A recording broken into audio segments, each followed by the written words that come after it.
So how many people are glad to see Walter return to Aspen? Everybody? How many people have read his latest book? Raise your hand. Okay. Not bad. All right. How many people read all of his books? Okay. So what we're going to do is have a conversation now about a little bit about his latest book, and then we'll go through some of the other books and some of the things he's done, and hopefully have a good time. So, Walter, my first question is this. Did you tell the Nobel Committee to give this award to Jennifer Doudna because your book was coming out around that time? Did you? How did that work out? Did you just tell them what to do? Well, now, Chris may understand this, but hacking the voting machinery of the Swedish Academy is not as easy as you would think. But I knew the book had to have a culminating chapter. In October, when they announced it, we just had to make sure it happened. All right. So for people like me who took geology as their college science course and not biology, what is CRISPR? CRISPR is a way to edit our genes. And it's sort of an amazing technology. Because imagine you could be taller if you'd had CRISPR. Okay. Your kids, we could design our children. So that brings up a lot of ethical issues. And what Jennifer Doudna and the other people I wrote about, what the Nobel Prize was for, is discovering how bacteria use this weird system of clustered repeated interspace sequences called CRISPRs to chop up genetic material, and you can re-engineer it to change our own genes. And that's all it is. Okay, so your book recounts the story of how she's in a race to do this, and she has a partner, a woman from France, who is working in everywhere else but France, I guess, and they're competing against a man. And ultimately, the two women won. And he didn't get a Nobel Prize. Right. Why did he didn't get a Nobel Prize? Feng is a truly wonderful individual, I'll say. And he was a person at MIT and Harvard who was also doing the race to show how you could optimize this new tool to do it in humans. I set my alarm at 4 a.m., not sure we were going to get this Nobel Prize thing licked, and watched the live stream as they were announcing it. And I actually thought it would not be CRISPR. I mean, the day before, Roger Penrose had won for a discovery he had made 50 years earlier. So they usually wait a while. But as they announced it, they said, for rewriting the code of life, bringing science to a new era, they said, okay, it's going to be CRISPR. And it was Emmanuel Charpentier, Jennifer Doudna, and I held my breath thinking it would be Feng Zhang. I was surprised they didn't give it to the third person. I do think someday he could win the prize in medicine because he's applied it to a lot of diseases. Now, the race was going on, and she had, and with her partner, had come up with a way to do the CRISPR division. He said, and his friend Eric Landers at Rhodes said, well, that's nice, but anybody can do it. It's something in a test tube. We have to make sure this applies to humans, and that's what he tried to do and did. Is that right? Right, and that's why there's a patent dispute still going on. Because in patent law, there's a technical term that we think is a normal one called obvious. And the question is whether it was obvious that if you made it work in cells in the test tube, you could make it work in humans. Now, your book recounts the fact that she grew up in Hawaii, where it's a great state, but they don't produce a lot of Nobel Prize winners in science, I guess. Well, Obama's from Hawaii. Not in science, but okay. Yeah, right. All right, but she grew up there, and her father kind of gave her a book that inspired her to be interested in science. What was that book? It was A Double Helix by the now controversial James Watson, which is about the structure of DNA. And she thought it was a detective's tale, because if you've ever seen that signet paperback, it looks like. And then she read it one Saturday, realized it is a detective story about the secrets of life and what are the clues.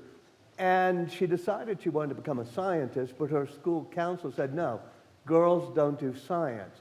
But she had seen in the book this character, Rosalind Franklin, who did the image work that allowed it to happen, the structure of DNA discovery. And she said, I'm going to become a scientist. And she did, and she is at Berkeley. And how's her life changed when she won a Nobel Prize? Has she get autograph demands all the time? She gets invited to speak at the Aspen Ideas Festival, things like that? She is. We're doing something soon, the Aspen Health.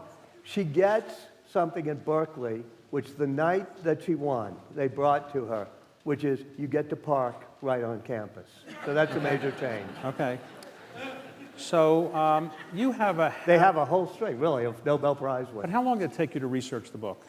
About 5 years. I'd worked on it. I thought it was going to take 4, but COVID hit, and I realized, okay, that's the next quarter of the book. Because what they do is both Feng Zhang, our friend at MIT and Harvard, and Eric Lander's group, as well as the Berkeley group, repurpose this notion of using RNA as a guide, and it helps inform our vaccines and detection technology. Now, you got out of your rhythm when you wrote this book because you've been writing books that have been bestsellers while you've been running Aspen.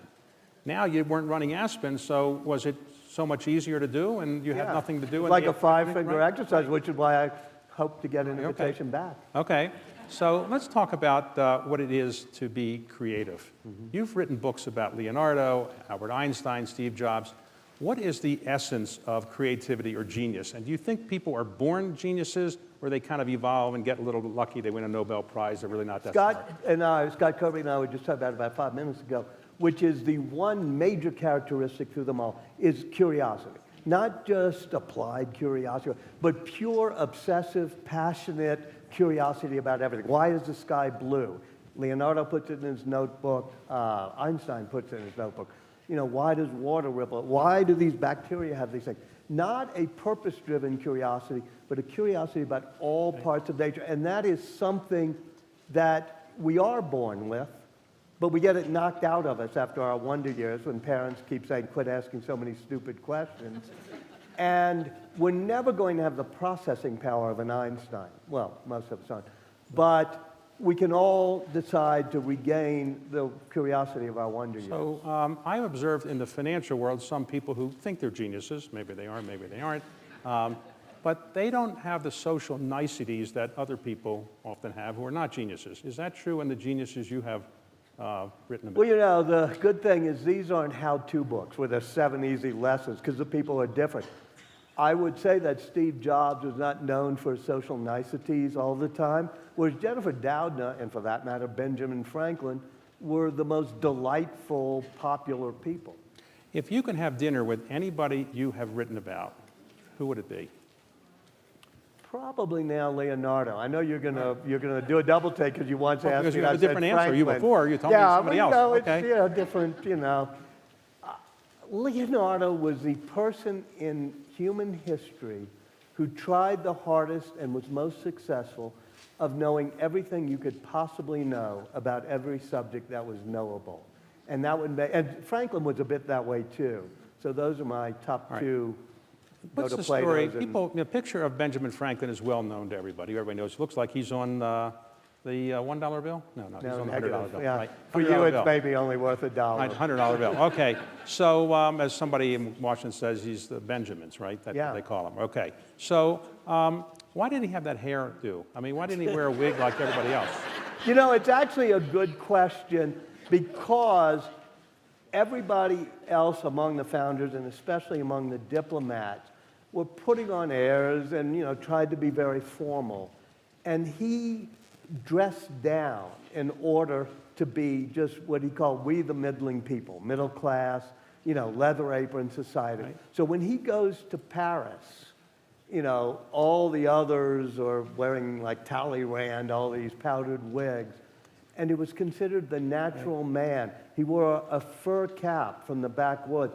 The French had read Rousseau probably once too often, and so they believed in the natural man coming from the wilderness of America who would be the great philosopher. And Benjamin Franklin was the best information and to some extent disinformation expert we've had. And when he was over there in France, he was considered a ladies' man. He was in his late 70s, was he, or something? Yeah, he was pushing 80. There was a wonderful line with Cunedon, his friend, who was pushing 90. And when one of Franklin's paramours comes in, Madame Helvetius, in a state, Franklin uses the word déshabille, which I think means dress. Right. Sort of, well, I don't know what it means, actually. But Cunedon turns to, Franklin turns to Cunedon and says, to be 70 again. Right. That's like a Kissinger line recently. Oh, really? Yeah. No, it's George Shultz and Kissinger. There was a birthday party. I think it was Kissinger's 90th, and Shultz was then 93 or something, and he said, to be 90 again. But okay. So let's talk about Steve Jobs. you have written books about, up until the most recent one, some people who were not alive. Steve was alive but passed away when your book came out. Is it easier to write a book about somebody that lived hundreds of years ago because they can't criticize what you write? Or is it easier to write a book about somebody who's alive and they can criticize it, but you can talk to them anytime you have a question? Well, as you said, I did Kissinger. And after I finished doing him and dealing with him after the book came out, I said, I'm going to do somebody who's been dead for 200 years. And that's why I got to Franklin. And then after doing Steve Jobs, I said, I think I'm going to do somebody who's been dead 500 years. So I did Leonardo. But it is true that, say with Benjamin Franklin, most famous scientific experiment we know is the kite flying experiment. It was actually a real experiment, the single fluid theory of electricity. We know very little about it. One letter to Peter Collinson, one little textbook entry, one newspaper. Whereas with Steve Jobs, I remember spending more than an hour as he taught me about the chamfers and curves and how you touch that and how he did it. So you know 1,000 times more about a living person. And that's why I kind of like both. Did Kissinger like your book? He liked the title. Kissinger. But did he ever forgive you for some of the things that you wrote? Yeah, I think I'll tell this story, but we'll see what happens. At first, he was quite outraged. And I think if he reread his Nobel Prize citation or his own memoirs, he'd be outraged that it didn't do justice to his accomplishments. So it was pretty bad for a while. And then at Time magazine, we decided to invite back all the people who had been on the cover of Time, like hundreds of people for the anniversary of Time. And, of course, Kissinger's invited. I don't know if he's going to come because he was angry. And the phone rings. My assistant says, it's Henry Kissinger on the phone for you. So I pick up the phone, and he goes, well, Walter. Now, my first reaction is either it's Henry Kissinger or it's Graydon Carter, who does a great imitation. I'm not going to fall for it because Graydon will dine out on it forever. So I go, uh-huh. And he says, even the 30 Years' War had to end at some point. I will forgive you and come to your dinner. Okay. But then he said, but my wife, Nancy, she's partial to the 100 Years' War. We're going to have to work on her. So Albert Einstein was brilliant in nuclear physics and related things like that. Was he good in everything else, or he was brilliant in other stuff, or he was just good at one narrow area of science? It was narrow in the same. He couldn't drive a car, you know, he couldn't comb his hair. What was the story with the hair? Was that on purpose that he had the hair like that, or he just... I think he just thought it was a waste of time to worry too much about it, although there's a wonderful picture, speaking of him and very young Henry Kissinger walking in together like that. But I often do the thought experiment of Niels Bohr, who was a contemporary and almost, well, not almost, but a good physicist, and who looked very conventional, looked like you. And I often do the thought experiment, which is without that wild halo of hair and those piercing eyes, would Einstein be up in the pantheon? I think, yes, he would have been. Now, I was told that the three great loves in his life really were sailing, playing the violin, and chasing women. Is that true? Yeah, I mean, yeah. Well, And his great pickup line was, how would you like to spend the weekend with Albert Einstein? no, I don't know that that's true. Actually, all of the people, yeah, well, I'll go to the violin thing, which I think was important, because all of the people I've written about tend to combine the arts and the sciences. And whenever he had trouble, he'd pull out, with the field equations of general relativity, he'd pull out his violin and play Mozart and said, it connects me to the harmony of the spheres. So you've written a lot of books about geniuses. Do you get people who are thinking they're geniuses calling you all the time saying, what about me? Yeah.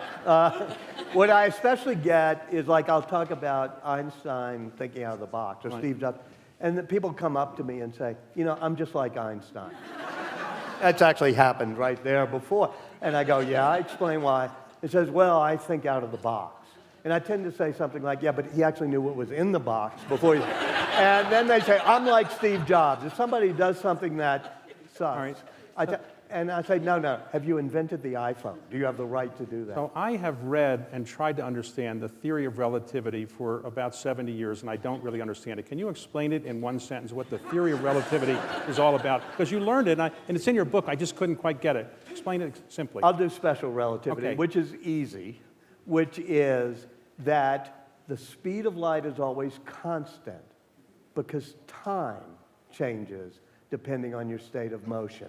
And he was a clerk in a patent office, in the Bern train station. He looked over it, and he watched the train speeding between two different clocks, and he realized that as you moved, you would see time differently than if you were stationary. And that explained the greatest problem in physics of that time, which is how come the speed of light seems always to be constant no matter which way you're moving? So Did that work? that's true. That's a good explanation. So let me ask you this. I won't do general relativity except for Okay.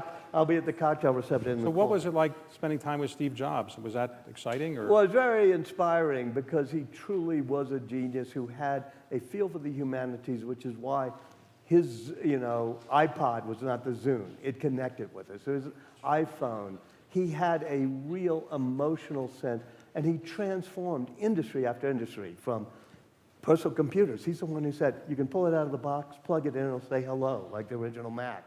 Or the iPhone, or the iPod transforms the music industry, retail stores, digital animation. And you're in the world of business, but there are very few business leaders that we realize they've changed our lives more than any political leader and all. So it was awesome to have the opportunity to be close Now, to them. why is the Mona Lisa the most famous painting in the world? I mean, it's nice, but I've seen some modern art, but that's better, maybe, a little impressionist art. No? Why is It's the greatest so great? painting ever painted. Why?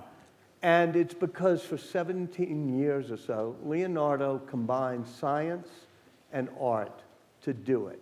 You know because, and Eric Motley would know if he's here, the National Gallery has a portrait called Ginevra da Vinci that a young Leonardo painted of a wife of a Florentine cloth merchant in three-quarters profile.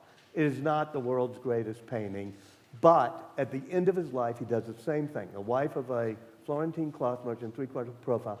He has dissected the human eye to know that the center of the eye sees details, the corners of the retina see colors more. So he has hundreds of thin layers of paint so that if you look at the detail of the lips of the Mona Lisa, the black and white details point down, but the colors point up. So the smile is interactive. And there's 100 things I can tell you about why it's an interactive picture. In your book, you talk about why the fact that Leonardo couldn't finish almost anything. He was carrying around the Mona Lisa for years. Why could he not finish all of his projects? Well, he was a perfectionist. He liked the concept better than reality. If he couldn't make it perfect, he would put it aside. So we only have really 12 fully finished paintings, and they are all breathtakingly perfect. But I'm going to do something, if you don't mind, because you started with DNA. I'm going to flip the script, because despite what you said, there are very few people in this room who said, I've not heard enough of Walter over the years. And I'm going to actually turn it to you, because I grabbed a copy of a book that you're about to come out with in September called The American Experiment, which is interviews. And I wanted to quickly ask you a couple of questions, because I'm sorry, you can object if you want, but hey, I used to work here. It's my institute. You use DNA, which I loved, as the metaphor for America and certain genetic traits we have. Explain that. Okay. What I'm trying to explain is that America is different, and Americans are different than every other country. Every country has their own set of DNA, and we have ours like anybody else. And just like in the body, we have millions of genes. I try to focus on the 13 genes that I say are most representative of what it is to be an American. So the belief in the right to freedom of speech, the right to fair elections, the right to civilian control of the military, the right to equality, the right to diversity, right to exercise religion the way you want, and so forth. So I go through these, and basically I say these are the 13 genes that have made us so unique. Now, we've had struggles over the years to honor the rhetoric that you've written about and I've written about. The rhetoric and the Declaration of Independence and the rhetoric in the Constitution is wonderful, but it was only supposed to apply to white, Christian, propertied men. And we've been struggling for the ensuing 230 years to get it to apply to everybody and to make the system as fair as the rhetoric implied. And we've been through lots of stress tests where we've been stressing whether we can actually do what the Founding Fathers said in their rhetoric. The most obvious stress test was the Civil War. We've been through a stress test recently with the election. What happened after the election and the events of January 6th are an enormous stress test in our country. And my view is that our genes prevail, because my view is and I kind of dedicate the book to them, the judges in our country believe in the rule of law. And there were 65 lawsuits filed, and 65 lawsuits were dismissed because there was no merit to those lawsuits. And the judges stood up, and so did the election officials as well. But the judges and the election officials just stood up and said, the truth really matters. And I think that reflects the genes of our country. And the analogy, just one final point I wanted to make, the analogy that I use, it's maybe good or not, I'm not sure. The Earth, you can believe the Earth was formed by God in 7 days. He worked 6 days and said, oy vey, on the seventh day I'm going to rest. Or you can believe it's, the Earth is 5 billion years old. Whatever you might believe, there's no doubt that if the Earth were 100 million miles further away or 10 million miles further closer to the sun, we wouldn't have the Earth with life. So there was an unusual serendipity of things that came along to make life on Earth possible. The same serendipity is what happened with our country. Certain things came together. It made it possible for this country to be so unique. And my view is that these genes are so strong and embedded in us that you won't have a military takeover of the country. You won't have judges all of a sudden saying, I'm not going to follow the rule of law. But we did come close, and as you and I talked about the other day, just suppose Mike Pence had said, you know what, I'm not going to be here. I'm not going to rule, and therefore I'm not going to approve the certification. It could have gone to the House of Representatives, where a majority of the delegations were controlled by the Republicans. Or you could have had a military leader say, well, okay, the president told me to do something. He's commander-in-chief. I'm going to impose martial law. So it didn't happen because my view is that the genes are so strong that we prevail, but I want to make certain that they stay strong. But the first gene you mention is democracy. Right. And you say it was a close call. Are you worried, I mean, as you look at other systems around the world or whatever, that somehow our democracy, as we just heard, we're at an inflection moment, Vivian's panel said, Chris said, yeah. I am worried.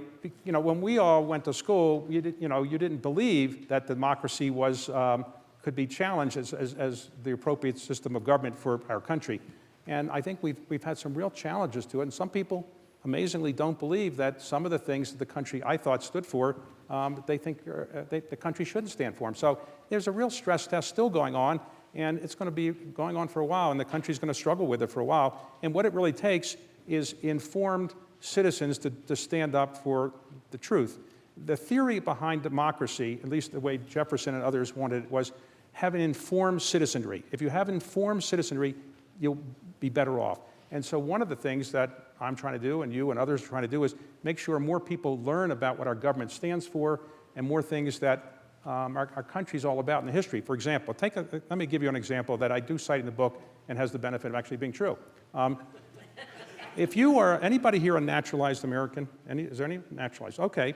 To be a naturalized American, you have to, more or less, the way the law now works is you have to be resident in this country for 5 years, unless there's some exception, but generally 5 years. Then you take a citizenship test.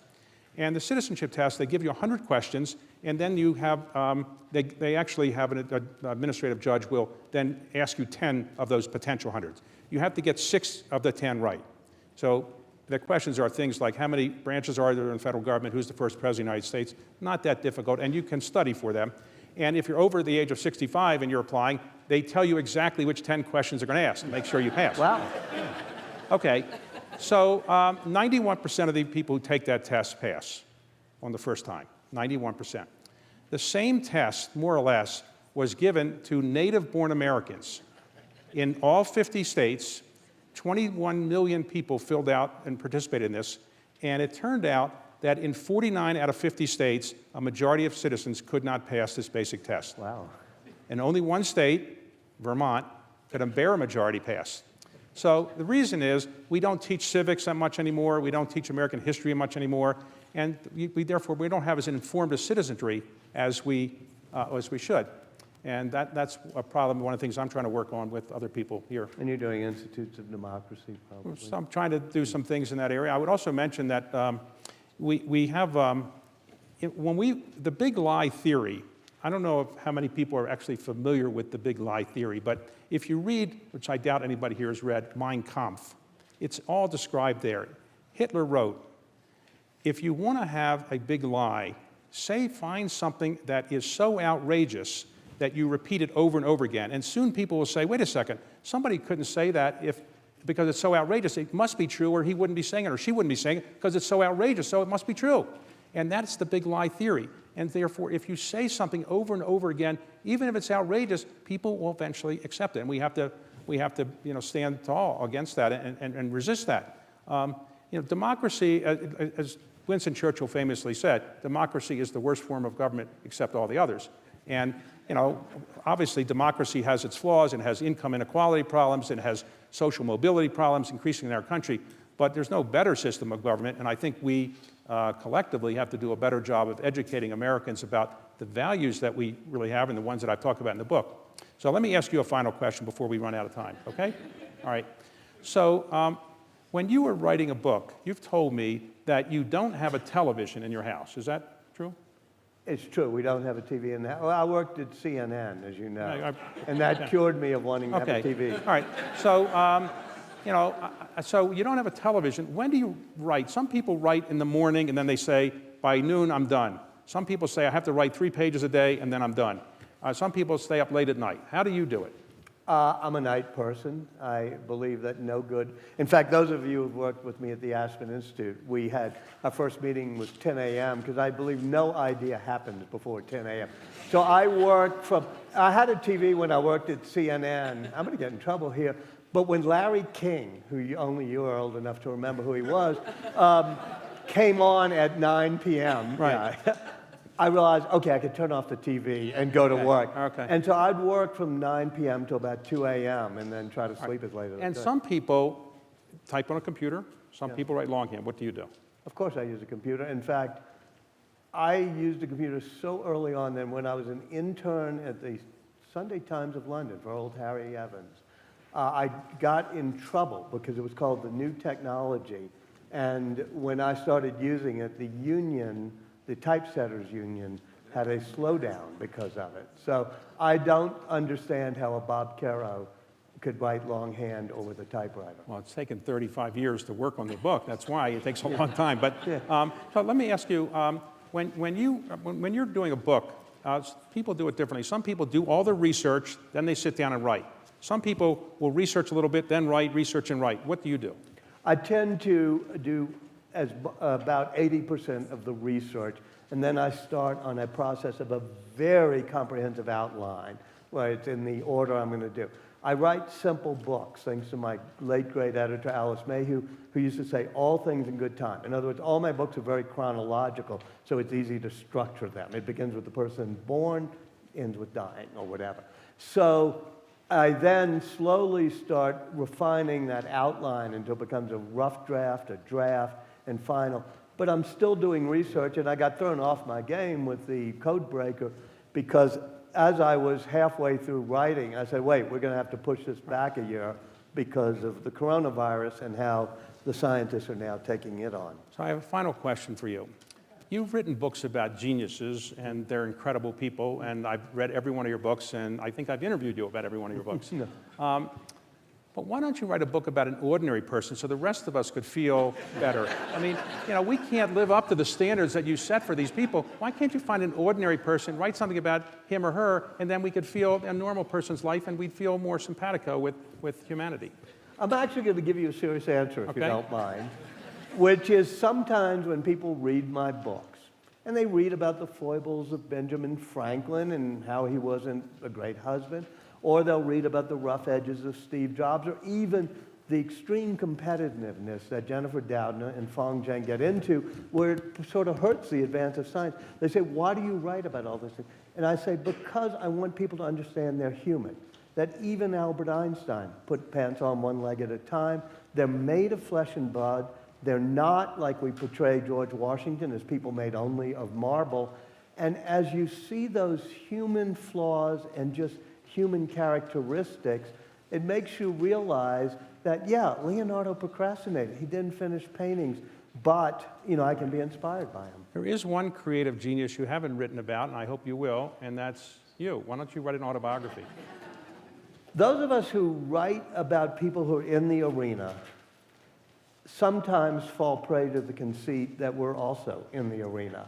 And I try very hard not to fall prey to that conceit. All right, well, still you can write your autobiography. Okay? Thank you very much. Thank you, David. Bye.